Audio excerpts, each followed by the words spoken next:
send to Frank. I will send to Frank as soon as the meeting is over, so you'll all have an outline of the lecture.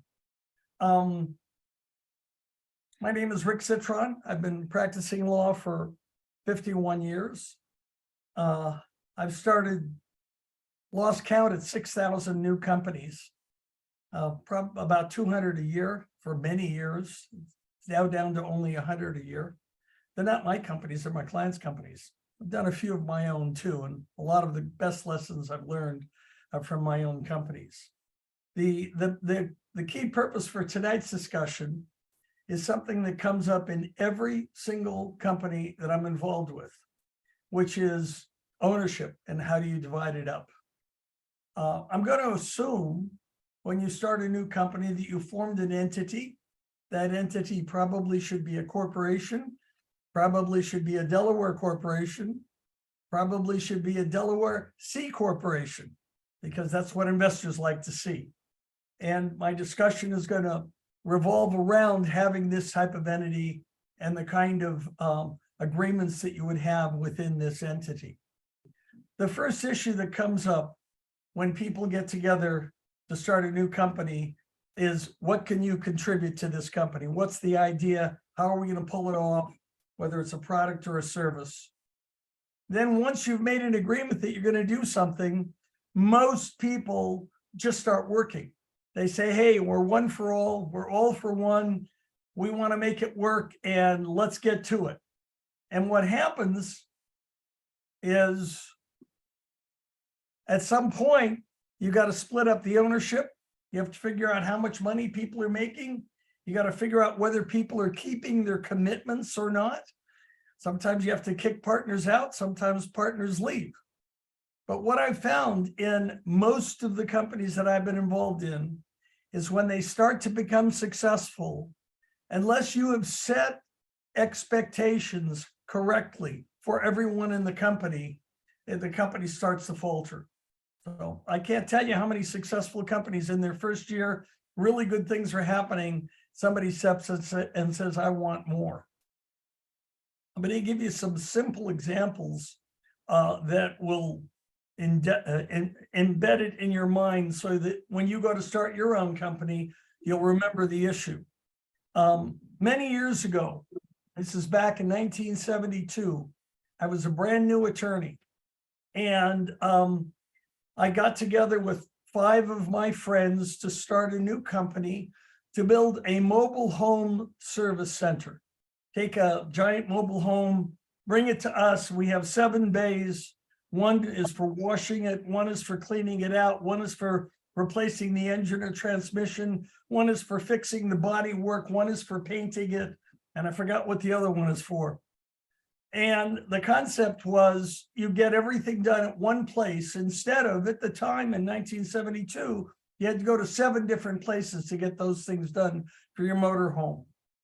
We worked really hard, put together a good business plan over a 1-year period. We figured out all the ins and outs. We found a company that made a car wash specifically for mobile homes. And we were very excited that the pieces were fitting together. We even found an individual who owned a piece of land right off of the 5 and the 14 where they converge, where you see the Colorado River coming down the hillside. Somebody owned an acre of land there. He was willing to contribute it to the project so that we could use it as collateral to borrow the money to build everything out. We decided who was going to take which roles. We had even tentatively talked about how much each person should own.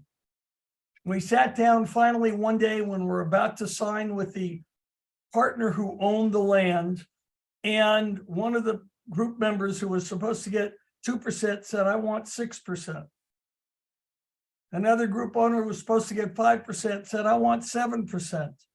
Another group owner who was supposed to get 10% said, well, if he's getting 7%, I want 20%.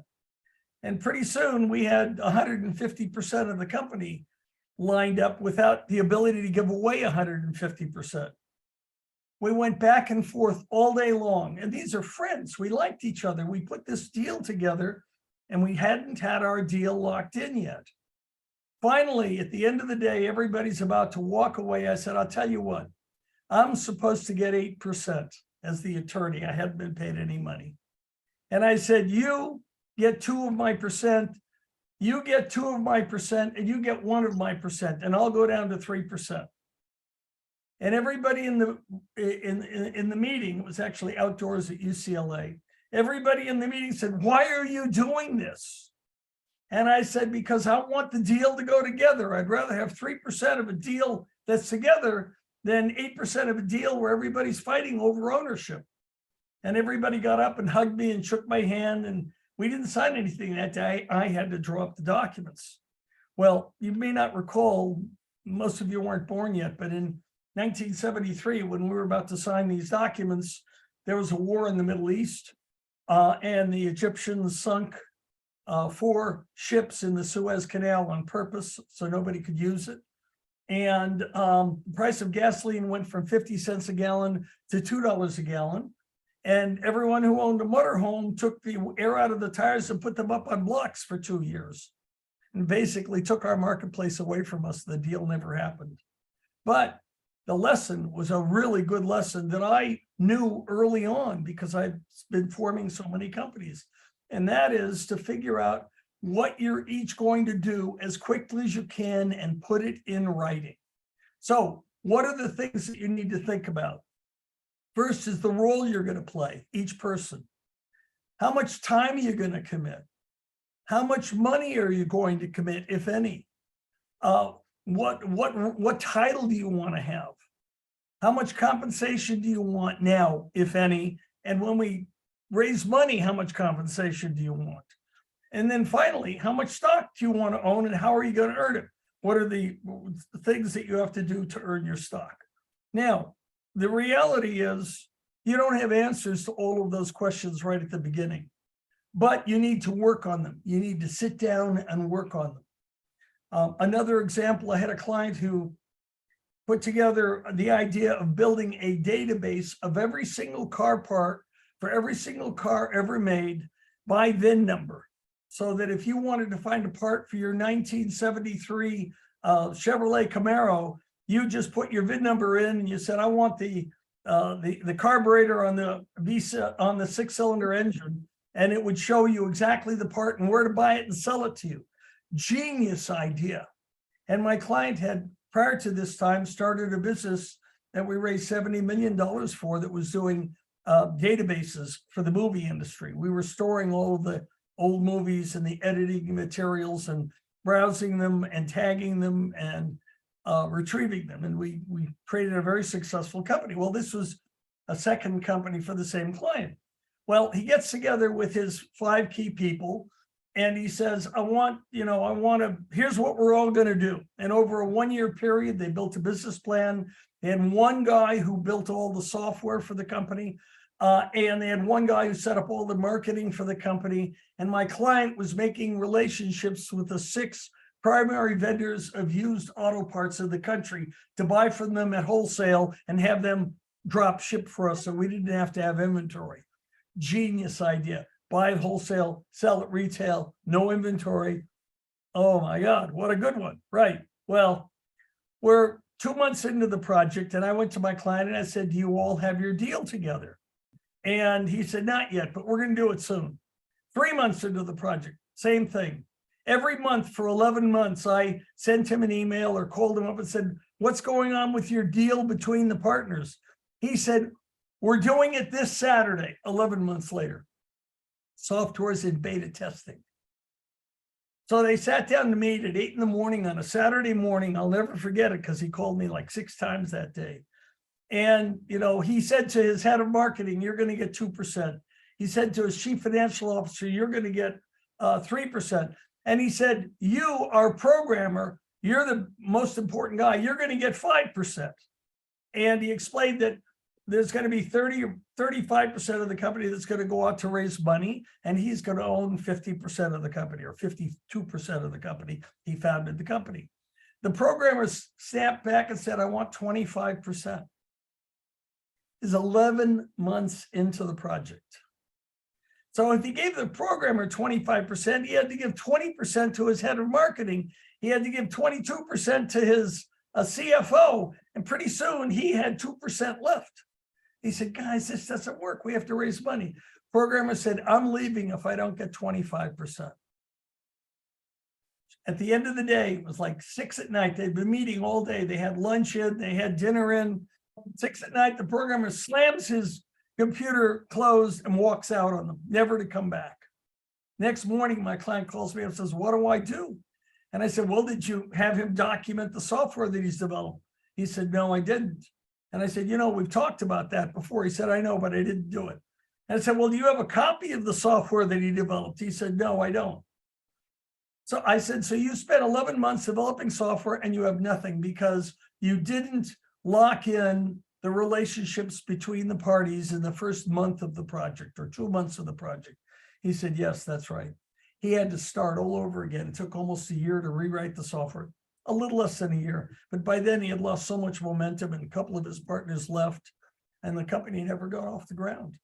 So what's the lesson? The lesson is everyone involved in your, and by the way, most companies are not one person.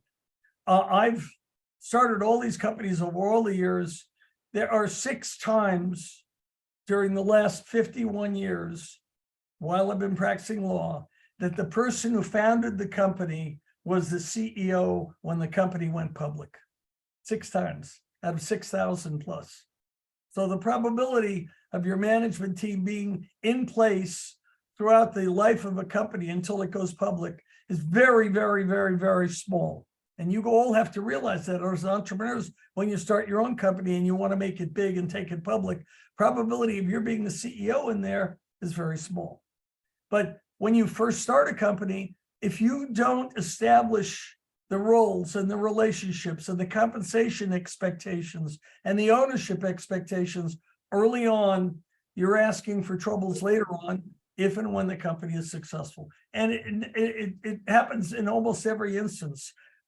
We start so many companies and 20 or 30% of them start to do really well. And I say, have you locked in your relationships yet? And invariably, if they haven't locked them in the first few months, there is a dispute and somebody wants more and they leave to go do something else or to do their own thing in the same business, which I've seen happen many times. Okay, I want this to be a two-way conversation, but I do have a whole series of things that I want to get through in my outline today. So the way I would like to do it is I'm going to talk about a section, an area, and then I'm going to ask for anybody who wants to raise their hand and ask questions. I will also have a question and answer at the end of the discussion, which will take about an hour or so. So right now, any questions? Okay, let's go on. You've got to have them ready and raise your hand because I don't want to wait for them. Okay, next issue. The initial shareholder agreement does not have to be drawn by an attorney. You don't have to go out and spend thousands of dollars for an attorney to be involved in drafting this agreement. The agreement can be 3 pages or 4 pages long. It doesn't have to be 30 or 40 pages long. What it has to say is all of the things that we just talked about. Once you've done that, when you've got some money coming in, you can formalize everything, more formal, but at least the standards and the expectations will have been set. Let's talk about type of entity to raise your first money. Everybody comes into me, almost everyone who comes into me, particularly students, and I've done a lot of work with students. I used to teach at Cal State Northridge many years ago. They've already formed an LLC. It's easy to do. You go online, it costs very little money, and you fill out a form, and you get an LLC and you can get going.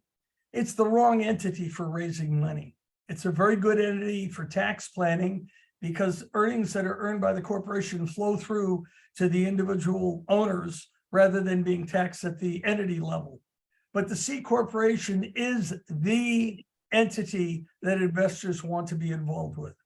The only exception is if you anticipate cash flow to come out of the business soon and it's a one-time investment, such as buying a building.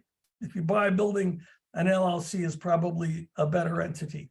But if you're starting a new business that's going to have employees, that's going to develop new products, that's going to develop services, that's going to grow, that's going to go out to raise capital. Delaware C Corporation is the entity. I can tell you that last year we converted about a dozen LLCs into Delaware C Corps because they were already formed and in order to go out to raise money. The stages of fundraising. Oh, any questions on raising on the type of entity? You have questions? I'm ready, please. Yeah, how would you go about establishing a nonprofit? You can go online and there are forms for it. It's very easy to do. Let me tell you the pros and cons of a nonprofit. The pro of a nonprofit is people who, once you get your initial determination letter, which takes 6 or 8 weeks from the time you file, once you get your initial determination letter, you can take donations which are tax deductible.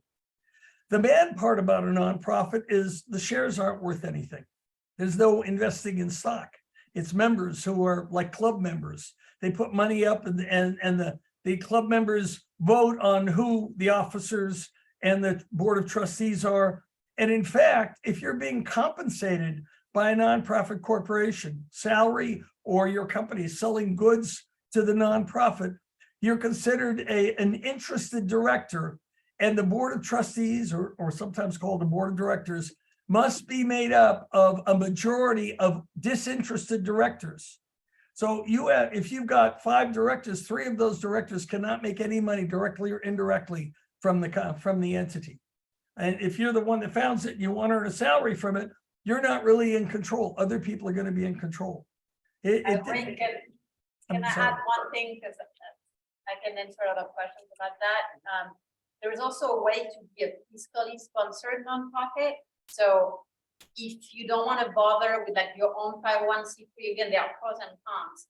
You can also have a fiscal sponsor, which will take care of that. You won't need to have full governance, like your own board of directors, that kind of thing. That's another option. However, most fiscal sponsors take a percentage of your donation and things like that. Of course, as Rick said, one of the big downside is, it's a totally different type of governance. So you can't really have investors, this kind of thing. But I'm happy to connect offline on nonprofits, because that's one of my background and expertise, depending on what you're trying to achieve. Because a lot of people come in saying, I want to do a nonprofit, but actually that's not the best answer. So I'm trying to catch them before they actually could do it.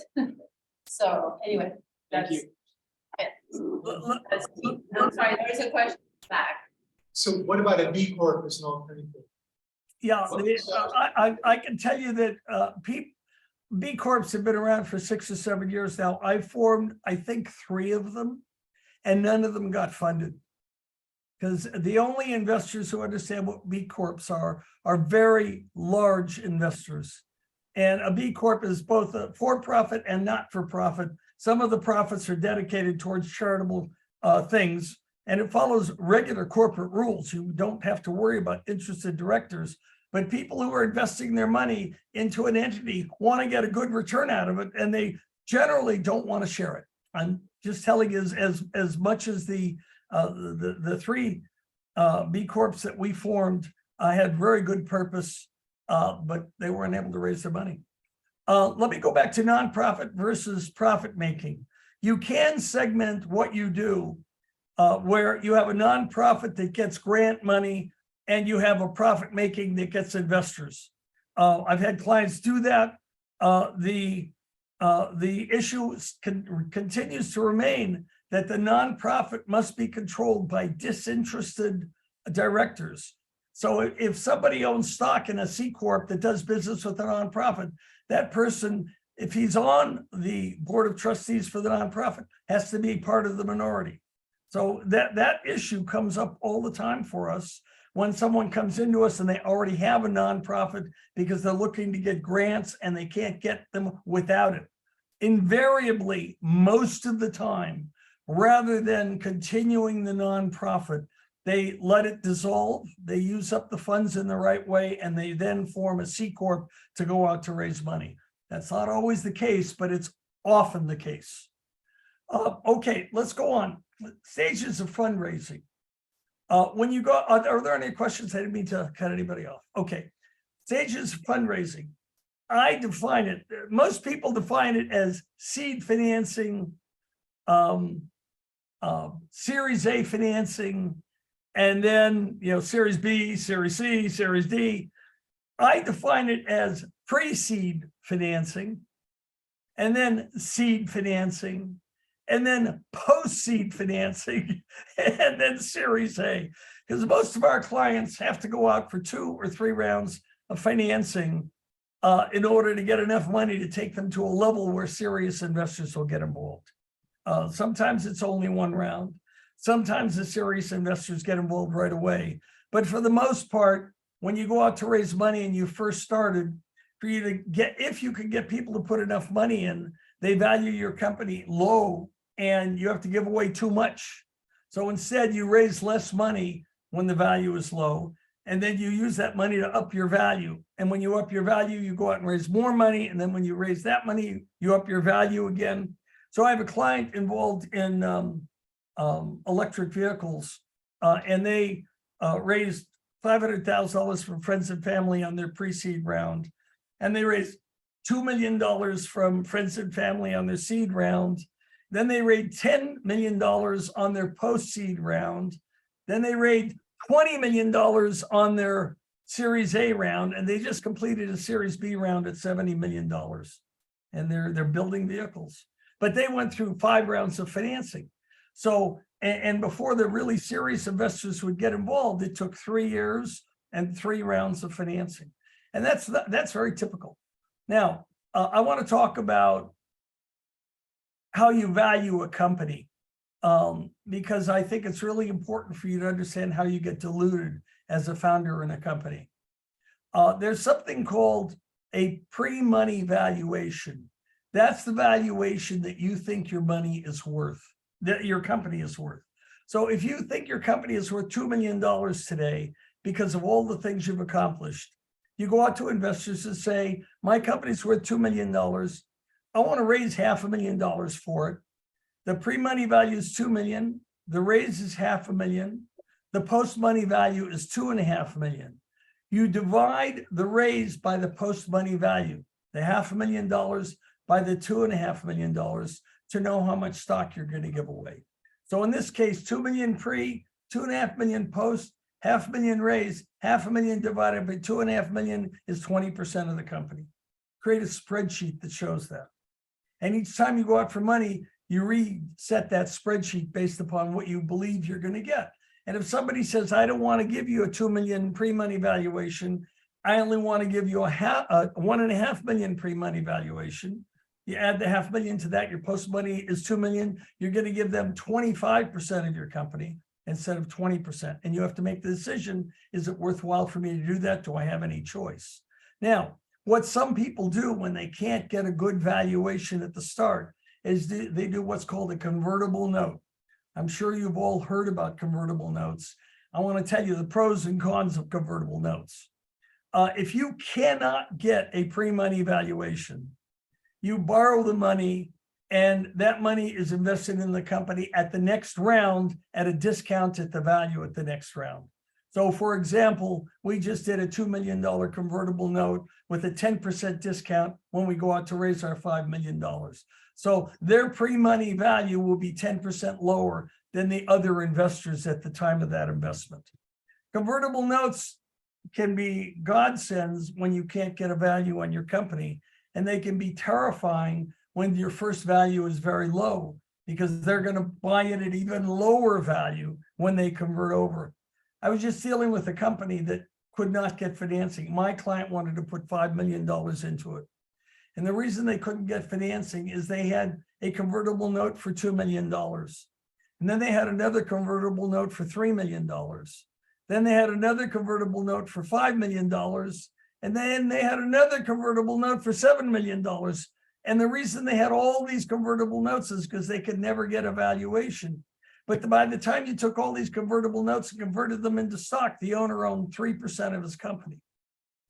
So it was devastating. My client would not invest in it. I told him he's got to get all the convertible notes into stock at a fair value, and he's got to give half the company to his management team before we'll invest. And he tried to do that and was unable to do it. And he almost went into bankruptcy. He still kept himself out of a bankruptcy as of today. But the issue is convertible notes. Everyone who comes into me almost everybody says, I can fund a convertible note. I say, can you convert it to a valuation where you actually issue stock? And they say, maybe. I say, try to do that first. If you can't do it, we'll write a convertible note for you. Last year, we probably had 50 financings. We wrote 2 convertible notes. So, and those financings were anywhere from $25,000 to $10 million on startups, pretty much startups. Rick, Yep, questions. questions. I've got a question first, Sammy. I'm gonna be. You know, you've got a company, you started it, you have no sales. How do you determine a valuation? I'm going to tell you how. It's not rocket science. And by the way, I've been involved in rocket ship companies. It's not rocket science. There are 3 things that investors look for. I've defined this and defined it and defined it. And I give a 2-hour lecture on this subject, but I'm going to make it a few minutes because there are other subjects I want to be able to cover, getting one shot at you guys. Investors look at 3 things. They look at the quality of your management team. They look at how far you've taken the business plan, and they look at where is the money going to come from in the future, because they know you're going to need more money and they don't want to be the only ones to put up the money. So let's start with the quality of the management team. I can remember as a young attorney sitting across from VCs who were looking my entrepreneur, the guy I was representing, in the eye and asking him questions and determining whether or not he had what it took to make that company successful. That was 50 years ago. They still do it today. They look you in the eye and they ask you questions to see whether or not you have what it takes to take the company to be successful. Now, some investors, when they realize you don't have what it takes, will still invest with you because it's such a good idea, recognizing that they're going to replace you when you fail. I don't like people like that. I try to identify them right away and we don't even deal with them. Others will come in and support you and bring their own people in to help you make good decisions. But the investors look at your management team. Who is the CEO? Who is the COO? Who is the CFO? Who is the director of marketing? Who is the chief money man, the guy who's helping you to raise money? Who is the CTO? How experienced are they? What do their resumes look like? I have investors who only want to see they don't want to see the business plan. They only want to see the resumes of the people involved in the company.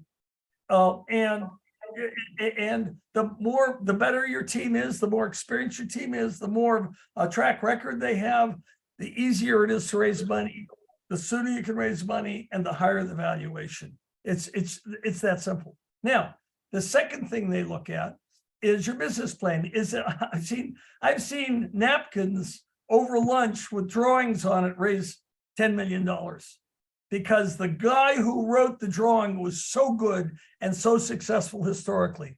But realistically, you need to have a very good PowerPoint presentations with numbers behind it that people can believe in, with those numbers meaning something. I can't tell you how many times I've sat down with a young entrepreneur and said, okay, you want to make this product, how much is it going to cost you? A perfect example, I had a client come in, this has got to be 20 years ago now, maybe more. He was the chief engineer for Cisco, the company that supplies food and equipment to all the restaurants. And he invented for them their tea maker, you know, that 3-gallon pot that sits in the back, and it puts water in it. It has tea leaves at the top, and it brews the iced tea, and it gets it to the right temperature and the right taste. All the good restaurants have his tea maker that he invented. Well, he, at night, with permission from his company, invented a home unit, a small one that would make a pot of tea with 2 or 3 glasses of tea in it, iced tea in it. And he spent 5 years. He spent $250,000 filing for patents, which were issued. And then he went out to raise money. for himself to build a company. He had no management team. He had no outside input. It was all done in his basement. So he ran into a chief money man. It's somebody who knows how to raise money. I call him a chief money man, CMM. And this guy said, I can help you raise money for this project. And he brought it to me. And I looked at it and I said, okay, he didn't want to show it to me unless I signed a non-disclosure. I said, I would have had to sign 25,000 non-disclosures for all the businesses that I've seen. I can't sign one. I said, you've got patents issued? He said, yes. I said, the patents protected you. The NDA isn't necessary. So he finally came in. I sat down with him. He showed me a picture of the product. I said, what are you going to sell it for? He said, $249. I said, how much does it cost you to make it? He said, $100. I said, okay, I've got a client who's been involved in all of the biggest infomercials for kitchen products that you've ever seen on television. She is genius at this stuff. Can I fax her a copy of this picture? At the time we're using faxes, of the picture of the unit. And he said, yes. So I faxed it over to her. She immediately called me and said, Rick, what is it? And I said, it's a nice tea maker for your home. And she smiled on the phone. I could see her smiling. It wasn't a Zoom call, but I could see the smile. She said, 3 payments of $33, $99. I said, and then she said, when you go out to retail, it's going to be, then your next round is going to be on television. It's going to be 3 payments totaling $79. And then when you go to retail, it's going to be $59 for the product. So I looked at, she said this on the speakerphone. So I looked at the inventor and I said, so you've invented a product that has to sell at a much lower price. Can you have it manufactured in China? He said, yes. I said, what is the cost in China? He said, $80 instead of $100. I said, you don't have a product here because you're going to sell a few thousand of them, maybe. You're not going to sell 1 million or 10 million of them. And if you're only going to sell a few thousand at $249, you'll never be able to raise your money for it because the money won't come back. There's not enough of a marketplace for it. I said, you got to go back to the drawing board and figure out how to make a product that costs a quarter of what it's going to sell for. So if it's going to retail for $80, you got to make it for $20. And he said, I just can't do it. And I said, well, good luck. I can't help you. And the product never got to market. But his problem was he didn't have a management team around him. He was just an inventor. I've had a lot of inventors like that come to me with fabulous products that they couldn't possibly bring to market because they didn't have a team surrounding them. Now, that being said, once in a while, one person is so smart and such a good businessman and such a good salesman that they can drive a whole company themselves. Very rare. Even my best clients have people surrounding them. I have one client who I currently represent, very wealthy. We sold his company a few years ago for $50 million. And he owned the whole thing. And he's built the company from scratch himself. It took him 20 years. He was the chief programmer for the company. He eventually hired 6 programmers who he would tell them what to do. They would spend 2 weeks rewriting the programs the way he wanted. He would take them home on Friday night and over the weekend completely rewrite their software twice as good. He was just that good. And he realized that if he wanted to sell his company, he had to build a management team. So he actually went out and hired a replacement CEO and a CFO and a COO and a general manager. And I mean, he hired a whole team of people because he couldn't sell his company if he was the only manager in the company, and he knew that. And it took him a year and a half to hire the people, and then we sold the company. But that's very rare for somebody to take a company from scratch and be able to do it without any other managers. Very, very rare. So most of the people who come into me are 2 or 3 people, sometimes 4. And they say, we got this great idea. This is how far we've gotten. They usually have a product that they've been testing before they come to me.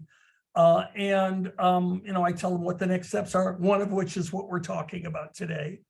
But so first part that we talked about that investors look at is the management team. Better management team, better chance to raise your money. By the way, my brother started a company to build rocket ships. rocket ships like SpaceX in 1993. And we raised about $6 million from friends and family because they loved us. And we couldn't raise any more money. And my brother came to me and he said, Rick, I don't know what to do. I've had 70 meetings with capital sources, not one callback over a 1-year period. And by the way, he had done a company before that was very successful in space called SpaceHab. It was a fully pressurized module that fit in the cargo bay of the space shuttle. For that company, we raised $240 million. We went public and we flew in the space shuttle 18 times. The module, we built 2 modules. One went down with Columbia in 2003 when it blew up on its landing. The other module is at the California Science Center at USC, sitting next to Endeavour. So he had the success behind him, which gave him credibility. But when he started this new rocket ship company to build reusable rocket ships, he didn't have a management team. So I said, let me put together a management team for you, and then we'll go out and raise money. We put together a management team. It took us 6 months to get all of the pieces together. And we were very lucky. We landed George Miller as our CEO. George Miller was the head of the Apollo program. He put man on the moon. And everybody knew who he was in the industry. And when somebody asked me for his resume, it was 75 pages long of all of the awards he had won and all of the speeches he had given and all of the papers and books he had written. And when we showed him to people, we raised $660 million, which wasn't enough money, by the way, or we would have been SpaceX. But getting back to the third piece, first piece is management team. Second piece is business plan. The farther you take your business plan down the road, the easier it is to raise money and the higher valuation you're going to get. On that second piece, if you've got a product or service that's being beta tested, you're pretty far down on your line. If you're just a brand new company with a great idea and how to do it, you're way at the beginning. If you're already selling and making money, you're way down the line. So the farther down the line you go, the easier it is to raise money, the higher valuation you're going to be. First part, management team. Second part, business plan and how far you've taken it and how good it is. The third part, which is what I missed for years. It really took me a long time to figure this piece out. But once I figured it out, the light bulb lit up. Money comes from a lot of different sources. I mean, when you're first starting, it's friends and family. After that, it's angel investors. The next step up is private investors. The next step up from that is private syndicators, people who get 5 or 6 of their friends together to raise money. Next up from that is early on VCs. And it goes up the ladder. When somebody goes to invest in you who's smart, and they're putting in part of the first $500,000 in your company, they know that you're going to need $2 million in a year. And they ask themselves, will you be able to accomplish enough to be able to raise that money, and where's it going to come from? Is it going to come from angel investors? Is it going to come from VCs? Is it going to come from hedge funds? Is it going to come from banks? They think through the 30 or 40 different sources of money, and they say, aha, I think we have 3 sources here. By the way, there's one that I haven't mentioned yet. It's called strategic partners. That's somebody who loves what you're doing, but their primary motivation for investing in you isn't to get a return on their capital. Their primary motivation for investing in you is because they're going to use your product. So I had a client a few years ago, this now again 20 years ago, who came up with the idea of taking a 1-inch, a piece of wallpaper that's 3 feet by 7 feet with boxes 1 inch apart drawn on it, black and white boxes. And you put somebody on a pedestal in front of this box, standing where the feet are supposed to go, and you take a picture of them from the front and from the side. And from that, you can get what clothing measurements they have. Genius idea. Nobody had done anything like it. They do something like that now to get your glasses online and to do other things online, but nobody had thought about this 20 years ago. He went out and tried to raise money, and you know something? I wound up making a deal for a person he brought into us who was Larry from Sit and Sleep. You know, you're killing me, Larry? He wanted this technology to use for people to fit into beds. And he was investing in the clothing side of it to take the technology into the showroom for his beds. And he put up $250,000 for a startup. Never got off the ground, but he was a strategic investor. When we raised the $660 million for our rocket ship company, 50 million came from the country of Taiwan. They wanted to have 3 of our launches. So as a part of their investing the money, we gave them 3 of our first 15 launches to put satellites up, which control media, which gave them power. Saudi Arabian, a group from the Saudi Arabian royal family, put up $150 million because they wanted to control satellites. You know, SpaceX is doing a launch once a week now, and they're putting those satellites up there. And they're controlling communications. I mean, you've got this whole network of 2,000 satellites that they're using in Ukraine to fight the war because there's nothing on the ground left to communicate with. So strategic investors always on your mind. When somebody first comes into me, the first thing I think about at any stage in the business is who are the strategic investors who would put up money for this company at the start? And it's amazing what you can come up with when you focus on that, rather than what my clients used to do is they'd pull out a shotgun and shoot it and hope one of the pellets would hit an investor. And you know, they'd hold meetings with 20 investors and hope that they get 1 investor per meeting. And it was just the wrong way to do it. You know, if your investors don't know anything about your business, it's much harder to sell them on what you're doing unless they're just investing in you. So the 3 pieces for raising money: management team, best you could have; business plan, take it as far as you can with your limited resources, and then figuring out where is the money coming from now and where is the money coming from in the future, so that your investors know that there's going to be enough money for the company to be successful. Questions, please. Okay, let's talk about classes of stock, because I think this is really important for everybody to understand. You've all heard of preferred stock and common stock. When you go out to raise money, you would love to raise all of your money using the same class of stock if you can. If you can't, you give out preferences to the investors. Those preferences give them special rights. They may only own 10% of the company or 20% of the company based upon the pre-money value and the post-money value. But by having a separate class of stock, they may be able to control things in your company. And you negotiate those things when you negotiate the terms of the investment. And when a company is first starting up, I really try hard not to create a preferred class of stock, because once you've created a preferred class of stock, every time you go out to raise more money, you need to create another preferred class of stock.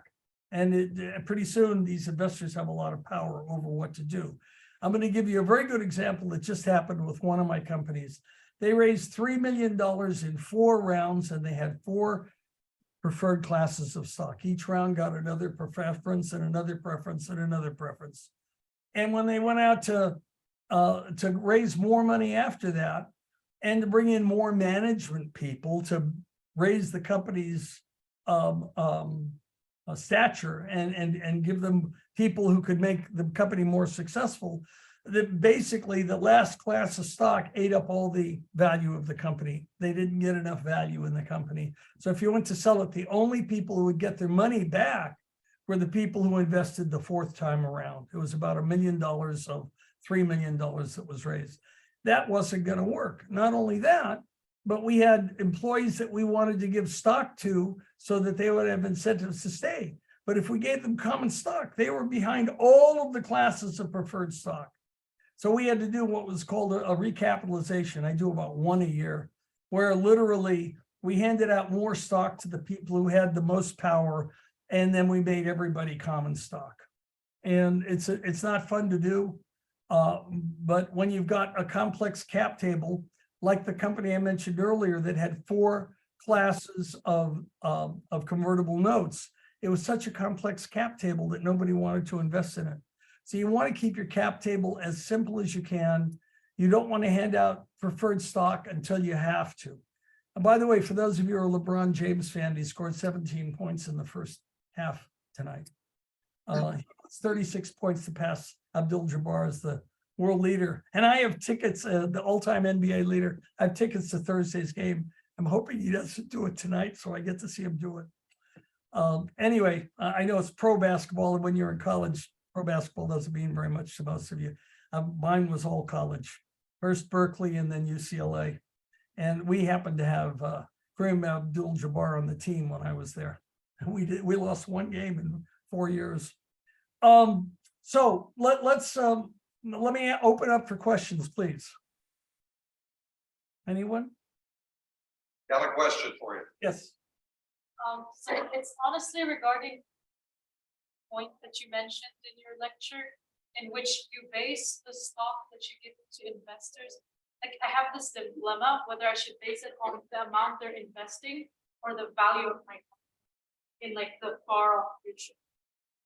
So what is your opinion on that? So, Frank, can you repeat the question? It was breaking up for me. It's, gee, just come up here, it's close to the sun. You can say it better. I'm sorry, I got every other word, I'm afraid. I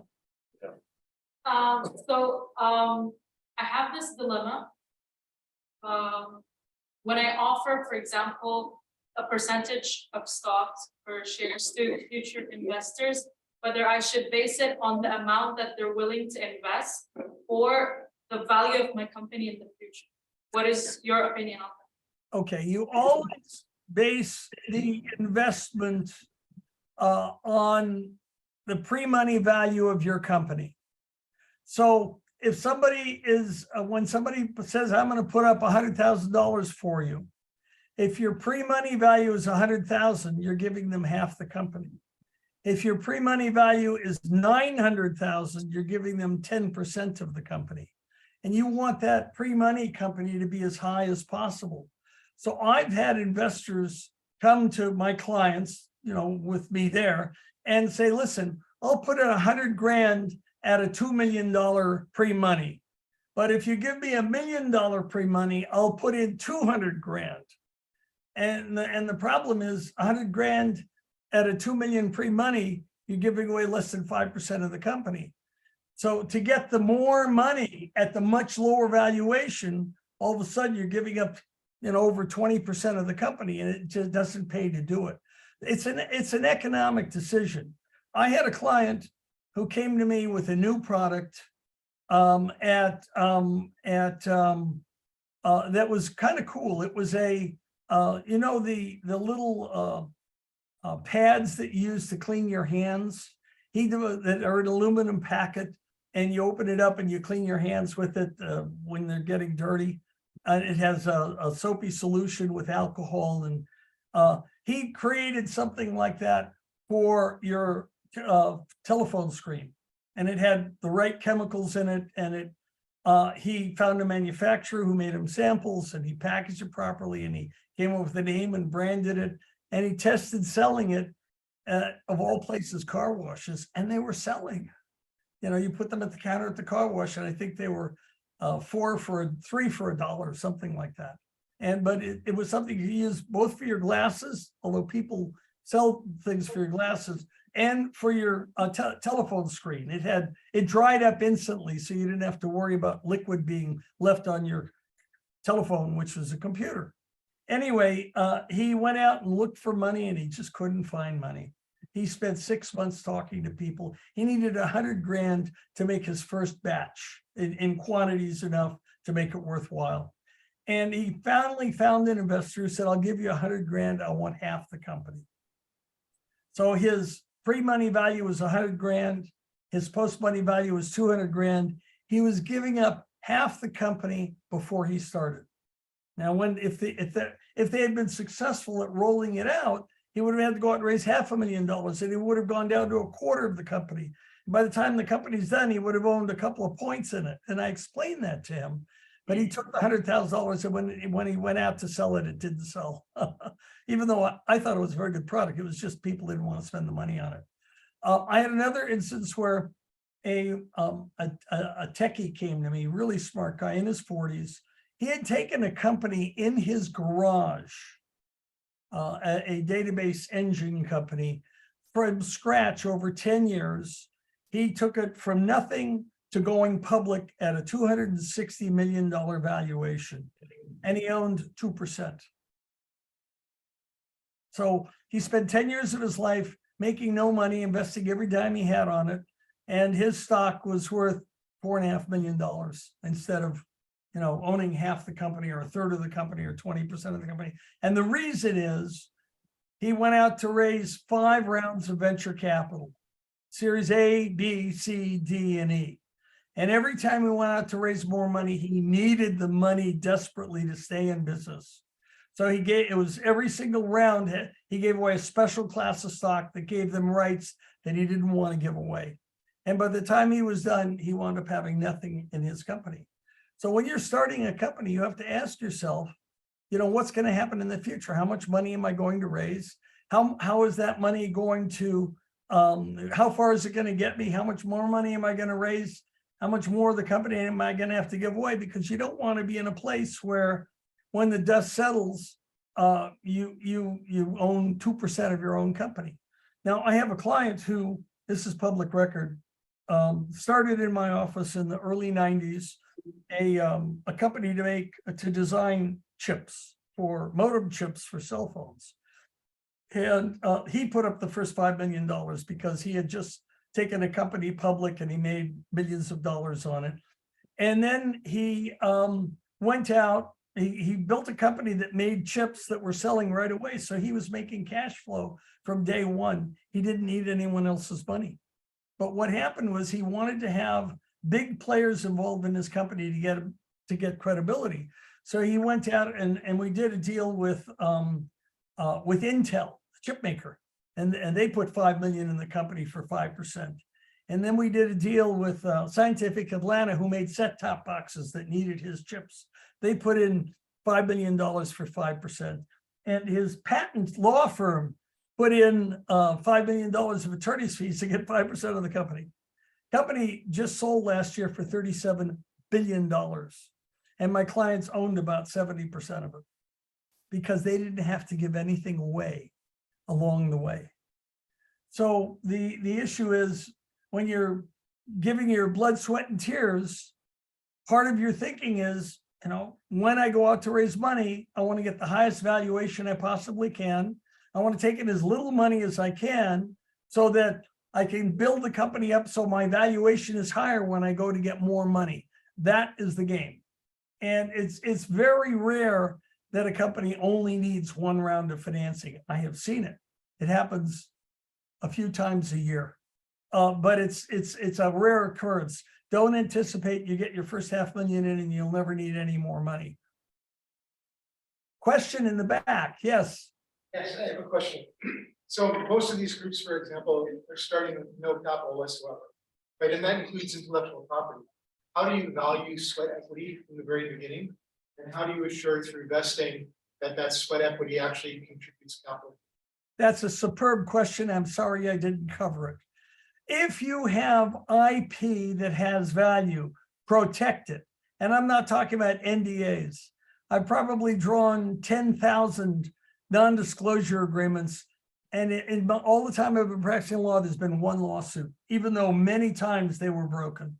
They really don't mean very much. It's only as good as the person who signs it or the company that signs it. But if you have something that's protectable, file a trademark on the name, round up all of the URLs surrounding the name. And if you've got something that's patentable, get it patent, get a provisional patent filed. You can do them yourself, although it's very hard. Attorneys will typically do them for $3,000 or $4,000 if it's not a very, very complex thing. But those patents are critical to your raising money and to grabbing your segment of the marketplace. When we started SpaceHab, the module company, 13 feet around, 10 feet wide, fit in the cargo bay of the space shuttle for scientific research. My brother originally wanted to put passengers back there, but he never got there. And when we started it, we did what I call patents on the fly. I made my brother do it. Whenever he was the chief engineer, when he came up with a new idea, he went to a patent attorney and filed a patent on it. And to protect ourselves. Well, at one point when the company was about 5 years old, it took 10 years for us to fly. When we were about 5 years old and we needed big bucks, we had only raised maybe 30 million and we needed the next 30 million. We went to Rocketdyne. There's an engine company whose engines we would use in our rocket ships, a strategic partner. And we showed them what we had and they loved it. And my brother sat down with them after, showing everything. We had patents. And he had a meeting with them for them to negotiate to put the 30 million into the company. And I mean, this is a room, it was a round table with about 20 people around it, including attorneys and accountants. And I wasn't even there. I couldn't make the meeting. And my brother was alone with 20 people surrounding him. And my brother said, what kind of an offer do you want to make? And they said, we'll put up the $30 million. We want to own 90% of the company. And my brother knew from me that you give up 90% now, when we go to raise $1 billion, he's going to wind up with 0.5%. And my brother, it was a meeting that started at 8 in the morning. It was supposed to go all day until the end of the day when they signed documents, or at least preliminary outline of documents. 10 minutes after 8, my brother got up, closed his book, and walked out on the meeting. And they went chasing him down the hallway. What are you doing? You're never going to get your money except from us. And my brother said, I'll get the money.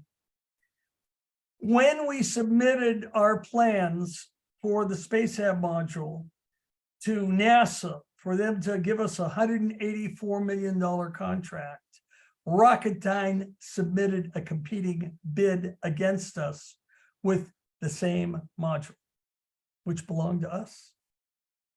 So the person who was the CEO of our company called up the CEO of Rocketdyne, and I won't use the language he used. He's a 4-letter guy back from the 60s. He was the head of the construction for the space shuttle for McDonnell Douglas. He was their #1 guy. He called up the head of Rocketdyne, called him every name in the book, and he said, you better talk to your attorneys and check the patents. And they went out and checked their patents, and they couldn't submit the bid. We had patented 2 things that nobody else had. One was normally when you put a vehicle in outer space, it has 2 rounded edges to handle the pressure of takeoff and reentry. We had flat end caps, and we designed them like the roofs of buildings, and we patented that. The second was the astronauts, part of the requirements for something to go in the cargo bay of the shuttle is the astronauts have to be able to get into the back of the cargo bay of the shuttle without when the doors are closed. We patented a flat top. So our unit, hold on. I just happen to have a model.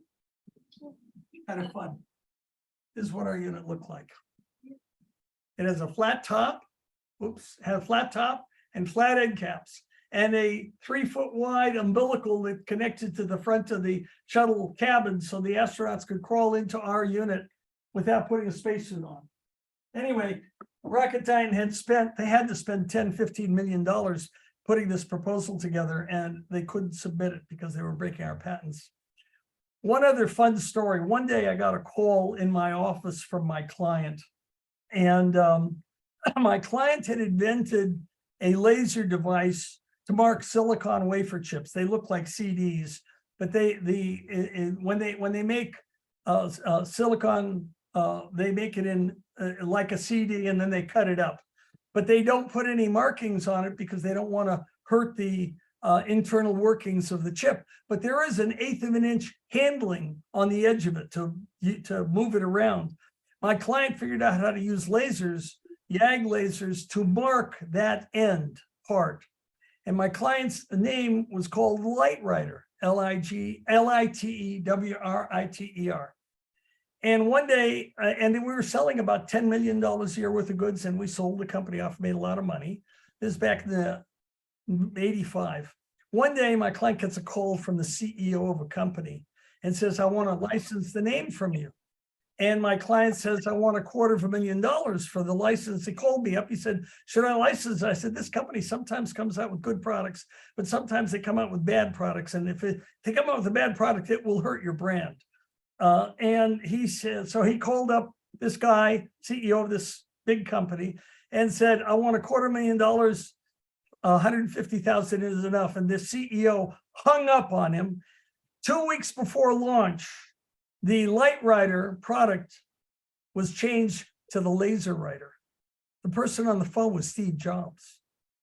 He was the one who wanted to license from my client and hung up on him because he wanted $250,000. 2 weeks before the launch, they had to change all of their materials, all of their packaging, all of their advertising, all of their billboards for their printer. It was called the Laser Rider. So protecting your IP, absolutely right. You called it. You called it. Yes, another question. Yeah, the other question I have is about sweat equity and how you value it. And as far as I understand, you only want to give instant equity capital. So what about when you're starting with partners, and everybody wants to share, how do you vest that equity over a period of time in order to ensure that you're getting value for that equity? You know, everybody has their own perspective on the value of things, and you just need to convince other people of what the value is. So, you know, like this inventor in the company that I told you about, the automotive part database engine, he thought his value was 25% of the company, and it wasn't. So you have to, when you have IP, be able to convince the people around you as to the value of that IP. Now, I've got a secret way to get around that, by the way. What I do is I'll give an inventor the value that they want, and then I'll sign a license with them and pay them a royalty, or they can convert it into stock in the company. So effectively, you're not giving away the technology without getting paid for it. You're getting like a 5% royalty when money starts coming in. And you can ride with the company for some period of time by converting your license into ownership of the company. I've done that many times when I've had an inventor who really believed that, you know, his invention was worth half the company, and it wasn't worth half the company.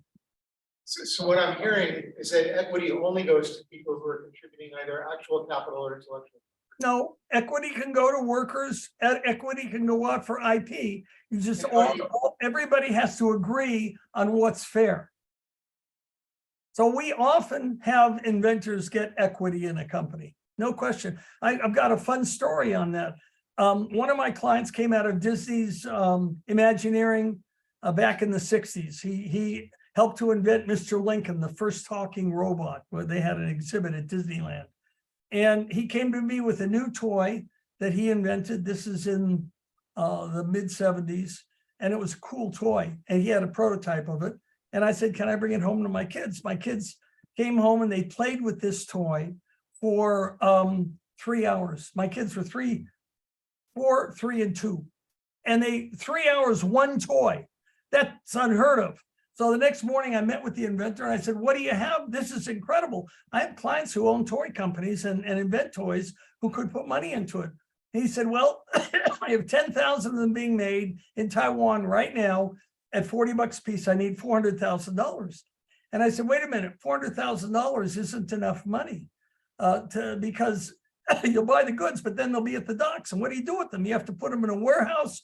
You have to sell them to the toy stores. You have to give them terms to buy the goods. They pay you in 60 days. You need to build up accounts receivable. You need shipping and receiving and billing people. You need $2.5 million to get this company started. He said, if I take $2.5 million, I have to give up a whole 90% of the company.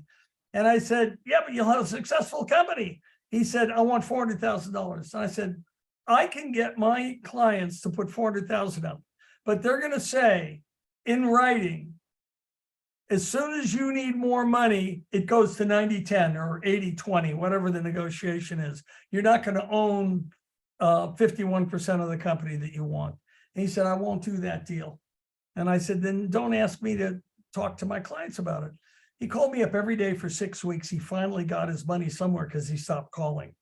And that November, late October, early November, the shipload of toys came in. And, you know, once every 10 years, there's a toy where the toy stores bring their trucks in and back them up and give you a cashier's check. That's what happened with his toy. It's called Teddy Ruxpin. It was the first talking doll. In fact, the inventor just died about 3 months ago, the guy that I met with. He took 400 grand to bring the toys in. They crammed him down. He needed the $2.5 million. So they crammed him down to 10%. He went from CEO to the CTO on the deal that he made. even though the beginning of the deal, it said that he was going to get 51% of the company, he didn't, because they said, if you need more money and we have to put more money in, we take over. And that's what they did. Now, is that a good thing or a bad thing? I mean, but he thought he was worth 51% of the company for having invented the toy and made 10,000 toys to sell. And that just wasn't enough. So I have what I call mad scientist clients. I have a lot of them. My brother was a mad scientist. We started 10 companies together. 8 of them were successful. But he was a mad scientist. I mean, he had these wild and crazy ideas about putting people in outer space on rocket ships. I had a lot of clients like that. And the issue is you have to surround yourself with really good people who can assist you to make all the right decisions. If you try to do it only as an engineer or scientist, you can get hurt pretty badly. I've had a lot of situations that have come to me after it was too late, where we didn't have a chance to surround the inventor with the right people. But again, that's when you are surrounded with the right people, you have to negotiate how much is each person participation worth. And that's how you hand out the stock. And that takes us full circle back to the beginning of our conversation, which is you need to sit down and talk about who's going to own what and how much they're going to get paid and what their expectations are. I mean, I've sat down in those meetings where somebody said, well, I want to make $500,000 a year in the second year. It wasn't going to happen, not close. And I said that you expect that the company's going to fail you. Don't even join if that's what you expect. So the big picture for tonight's discussion, and I'm going to conclude it, open up for last questions, is as early as you can, build a good team around you of the right people, use friends and family. If you don't like somebody, don't make them a partner in your business. You look somebody in the eye and you don't like them, walk away. Even if they can bring things of value to you. It's like getting married when you start a business. You spend hours and hours together. And if you're unhappy with somebody, it only gets worse. Okay, that's it, guys. Has to be any more questions? Then I'm going to go watch LeBron break the record. He scored over 20 points so far. Rick, real quick.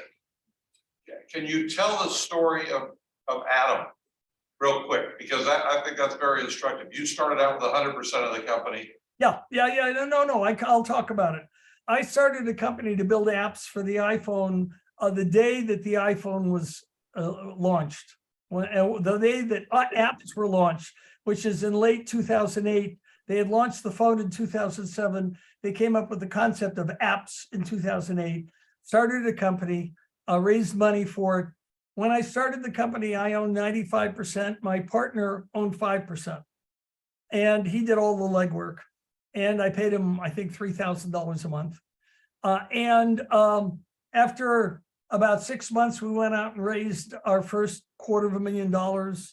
And then we went out and raised $1 million. Then we went out and raised about $1.5 million. That company's still in business today. We did $4.5 million in sales. I'm sorry, $3.7 million in sales and made $900,000 last year. But I started out owning 95% of the company. Today, I own 15%. So as the company grew, we raised more money. I brought in more management. My partner, who started out with 5%, owns 48% because he earned it. Every time he did something incredible, I figured out a way to get him more stock. And he owns triple what I own, and that's fine because he deserves it. And it is a good example. You're right, Frank. It is a very good example of a company that's growing. And we've had 4 different products over 14 years.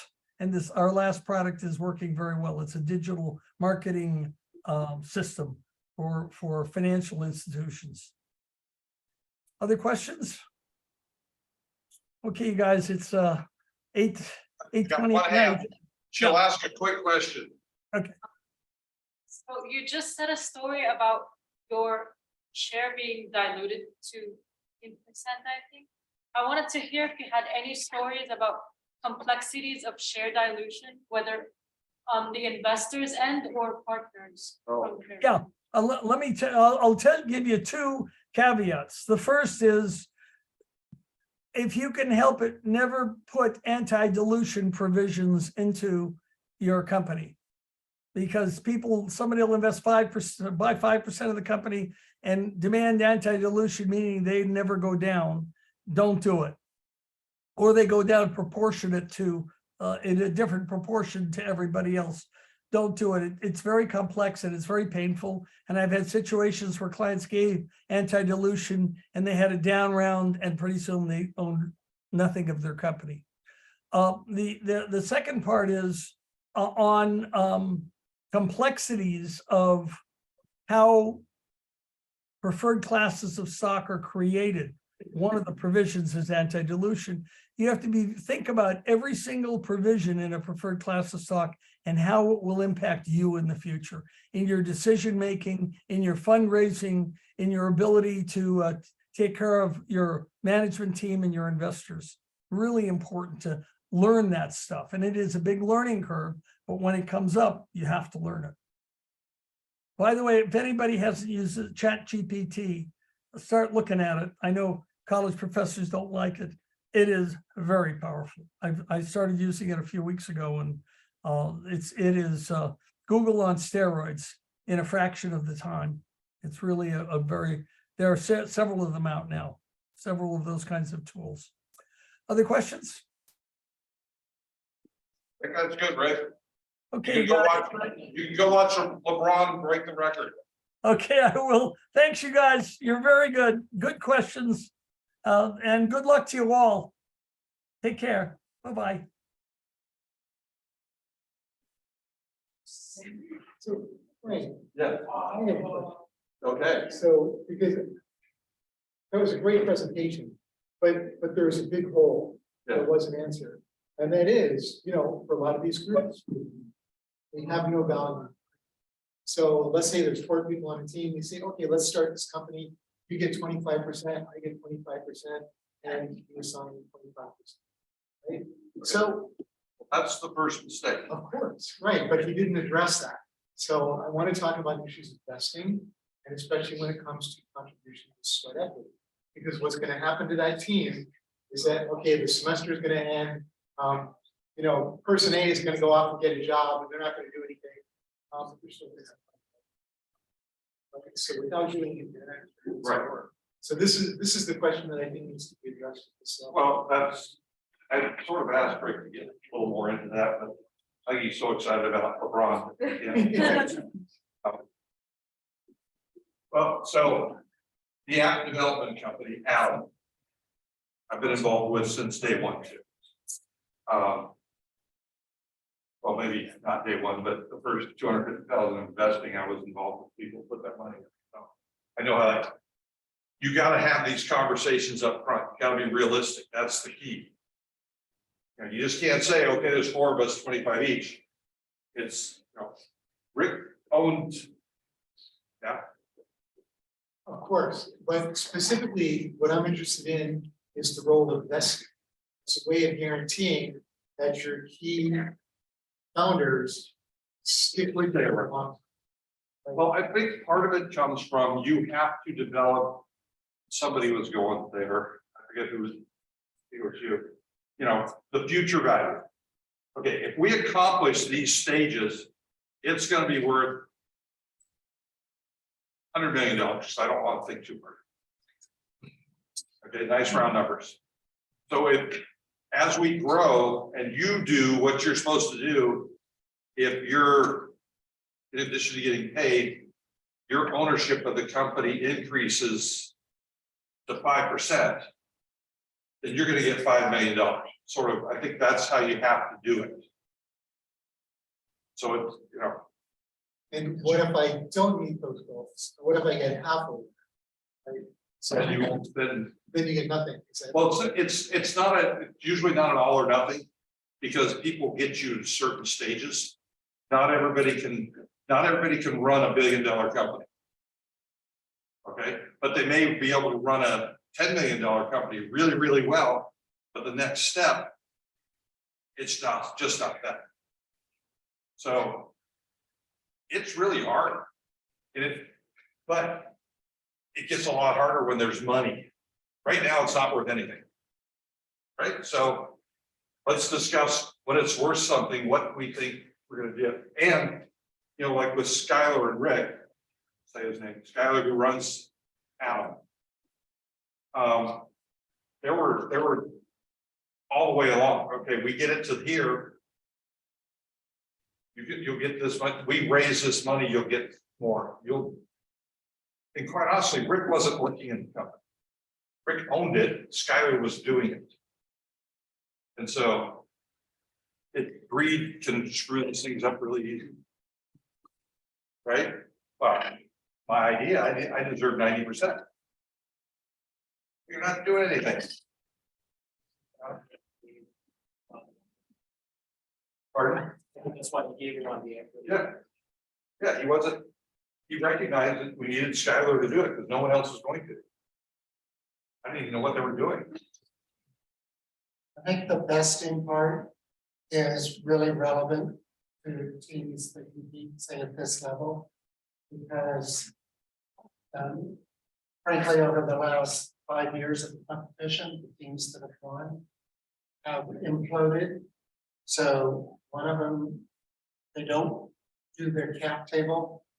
They sit there and say, okay, if you're not with the company in 5 years, you don't get anything out of it. Just like a retirement plan, you have to become vested.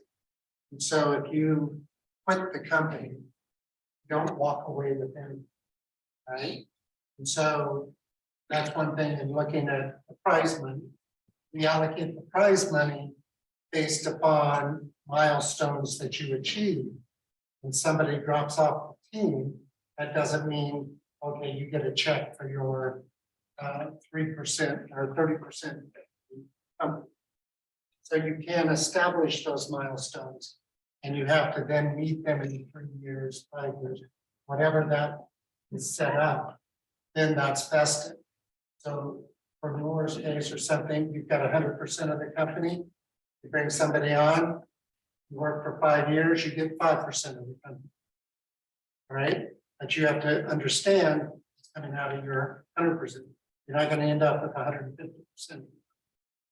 Right, so it then switches to that from that 100-0 to 95-5 because those milestones in the vesting, and vesting can be time, it can be milestones, a combination. That's what you're going to do. So let's say a vesting period expires and, you know, the participant doesn't fulfill their obligations. What happens to that equity that would have gone reinvested? This example would just stay with. Say where it is. No, let's keep the 100% because that equity has to come out of somewhere. And in this cap table, you can see other stock options available, 600,000 shares. So you can take part of those 600,000 shares and allocate them to somebody. Right? That's why you don't allocate everything. Here they had 10 million shares issued, 9 million allocated. So they saved 1 million for other investors. I think most of the winners of this challenge have imploded because they got into fights over this. Right. They really have. It's like, well, I Which already, is why after this presentation, if you have a team of 2, a team of 5, a team of 7, you need to sit there and say, is it 1/7 each? Is it write it down like you said? Or did somebody come up with the idea and is putting more of the work in? They get 50 and then the other members split 50. So, and that's due in 2 weeks. is it really? For the Cap youngest, table? for the youngest. For the AMBA students. So right, because I wanted to talk about that, think about how you're gonna split it up, because I don't believe in instant. That's a terrible idea. That's where, you know, the founders have embedded in it their share business.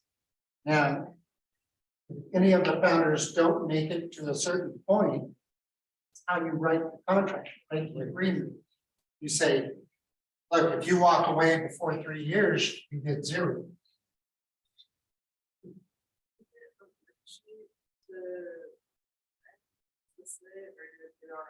I'll sell you this one. But, well, my thought. I'm not saying you have to do an entire cap table to where you're raising $10 million over the last year.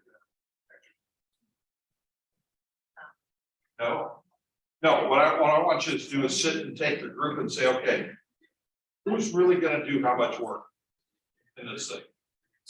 And how should we divide it up? How should we move forward? I'm expecting your creativity to shine through. Writing stuff up. Because what's not on here is, what if you need to go out and raise another 10 million to make it work? That's the, Sorry. I like him, he asked questions. I do, I have so many questions about this. Partly because I've been in this situation and I've seen companies. Before you move on, those of you that are not in it, but just thinking about your business, have an idea. Well, for example, you know, Isabel, myself, Frank, Steve, we're here to work with you to do this upfront because it should be included in the business plan you submit for the innovation challenge, or should be something that, like Rick said, the team is what's important. They want to know, does that team understand their roles? So we're happy to work with you. So what I was going to bring up, one thing you don't want to give equity away for is services, right? So equity for services is really expensive services. And some of the best early advice I got was the debt is cheaper than equity. So you need to hire an engineer to build a website for you. Figure out how much it would cost to develop that website. And let's say you can get it done for $10,000. You talk to a developer, and you want to have capital, and say, well, I'll do it for 10% of the company. And think about what that 10% is worth. You just gave away 10% of $1,000 Forever. right? So I think it's kind of a dangerous practice, being promiscuous with equity in the very, very early stages. Learning how to control that, learning how to stingy with equity, and make sure that you're only giving equity to people who are either contributing capital in the form of sweat equity, you know, work already done, in the form of intellectual property, or in the form of cash, you know, can get equity. But otherwise, you know, You're right about being stingy with equity. I'm in the middle of a Reg D offering for a company, which I've also been involved with the company for quite a few years. And instead of going out and raising equity, we're going to raise money on a preferred stock that's redeemable, and we're going to pay them 11% a year so that they think they're getting a good return. But we don't want to give them any equity. So when we go to sell the company, we're going to pay off that preferred, kick them out, keep the equity. Hey, it could be worth that $15 million we're raising could be worth $60 million if we give them equity. I'll give them 60 million. Now it's you know, it's sort of like a prenup. And so really, I would assume they're really tough discussions to have. I'm Catholic, so they won't let you get married if you have one. They won't, because a prenup supposes that you're going to get divorced. So the Catholic Church will not marry you if they find out you have. But it's a really tough discussion to have early because everybody's in love, in business, everybody's having fun, they're holding hands. It's very exciting, everything's going along great. Until the first time you run out of money and the calls come in demanding payment. I can show you the calls on my phone right now. Some guy in the Sacramento area calls me every day. Yeah, thinks he's my girlfriend. You know, But then it gets ugly, so, okay, well, I can't deal with them, I'm gonna go get a job, you know? I'm gone. So one of the things that Rick mentioned was that this generally isn't an issue until you start making money. And that's when the big fights start. Is that once you're successful and the money starts flowing, that's when people throw lawsuits at each other, right? And I've experienced this, I've seen this in my own practice. Where a company I was working for, they negotiated a deal, and the guy who brokered the deal asked for 5%. You know, just for basically introducing the parties, and they agreed to it. They made $50 million. And one of the parties said, so we have to pay you $1 million just for shaking hands with us. And they sued him. And it was absurd. And they spent a ridiculous amount of money in court. They lost, the opportunity costs were phenomenal because they didn't want to live up to their agreement. So if you don't want to pay somebody 5% for introducing you, don't give them 5% for introducing you. But it's only when they all became fabulously wealthy. Since Rick's not here, I could say these things, but the only time attorney money is well spent is in the beginning to get it set up right. If you have to sue each other, you're just pissing away money. I got attorney bills on some other thing today. It's not a business I'm involved in. Well, it's another business I'm involved in. I'm looking at this going, what, $23,000 for, what the hell did they do? And the total was like 40,000, and they want another 50,000 to have somebody sit in court for a week. Go, out of your freaking minds. I have to go sit in court for a week. You know, attorneys, the first class in attorney school is how to run up attorney bills. Swear to God, it's first class. How to make $100 bill into $10,000. It's, but yeah, you want to spend good money at. Set it up right, get everybody to agree to it, and have somebody like Rick, who's an impartial third party. He's seen 1,000 deals. We've seen 10,000 deals, 20,000 deals. You go in there and sit with him, and he can ask the hard questions. Okay, what are you going to do, and how much work are you going to put into this? Yes, okay, not much. Okay, we have an honest partner. Okay, Sammy's going to do all the work. Whatever. And so Rick will sit there and say, okay, this is how it should be doing.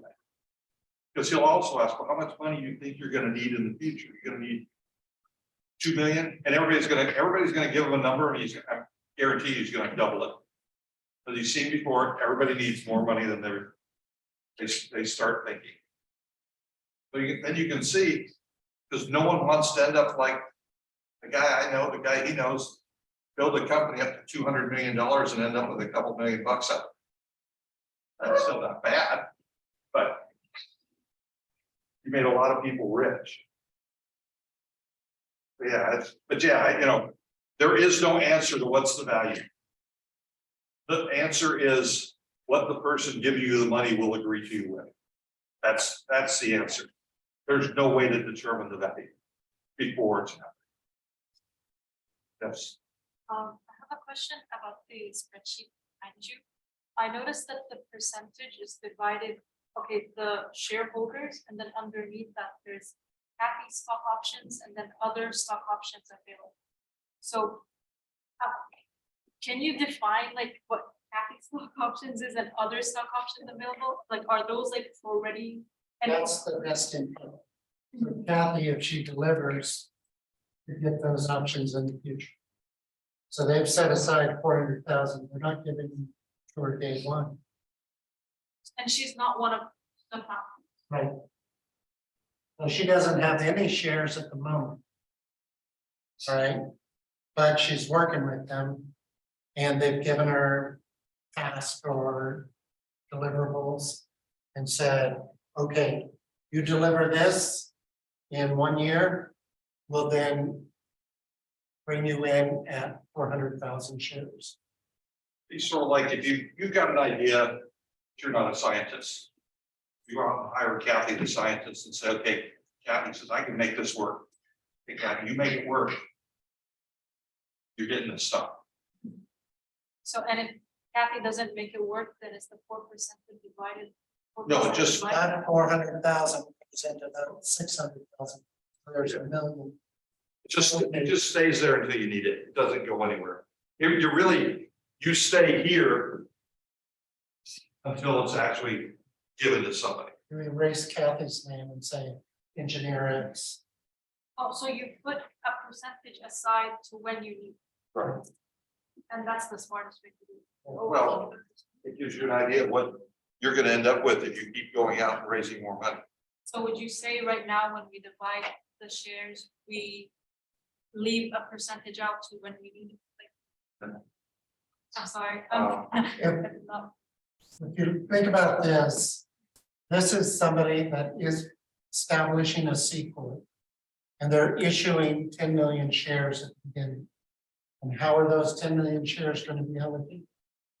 Right at the beginning, they're allocating the 9 million shares, holding back 1 million for future investors, future partners like Kathy. All right. So in your case, what you're doing is looking at, okay, we have 100% of the company right now, Nevin Incorporated.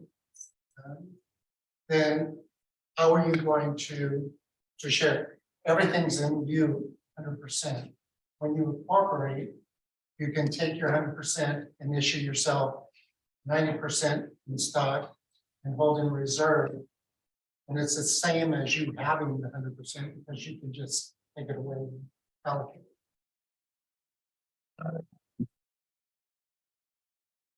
Rick didn't make this offer today, but he usually makes it in the past. If you go up and buy him lunch, he'll talk to you for an hour. Where do you live? It's on the west side, so that's the worst part. You gotta drive. You gotta drive to the west side. He's been very accommodating. We've sent several people there to talk to him. Yeah, you can talk to everybody we sent up there. Done a great job. And you can get more specific, in-depth answers than general cases. Here's an example. And lunch is cheaper than dining out. Yeah, we're not talking lunch at Chamois. I mean, it's a lunch. We have a food truck. Right? Oh, that's not good. Anything else? Now, really, what Frank's talking about with this assignment, whether you're an AMBA or you're not, you're just competing with your business and setting it up. Think about who's the CEO, who's the CTO, what are these roles of everybody involved? And so when you put up your team slide, or you have the section of your business plan that talks about the team, it is extremely clear who's doing what. Right? Because if you don't have a corporation, you're not necessarily, you can think of it as dividing effort. Who's putting what effort into? All right, I have 60% effort, so and so has 30% effort, 10% effort. Those kind of things. And there's nothing wrong with, your group, especially the AMBA students, say, well, this person's helping us. If we win the competition, they get 1% of the company because they want to have nothing to do with it in the future.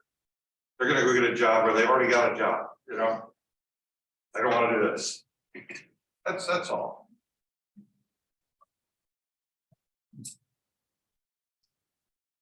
All getting it down on paper, everybody's signing. Oh, we have a question. And other non-related but kind of related thing, there's an assignment due next week about marketing that's due for this. Is that correct? Yes. That is legal. Okay, It's a group, it's just really the marketing section for your business plan. okay, Okay. yeah, it's just a rough draft of it, not too rough. Remember, March 17th is coming up soon. Yeah, we're not that far away from having to have the final in. That's 6 weeks. Yes. Is the more for the marketing plan, that's next week.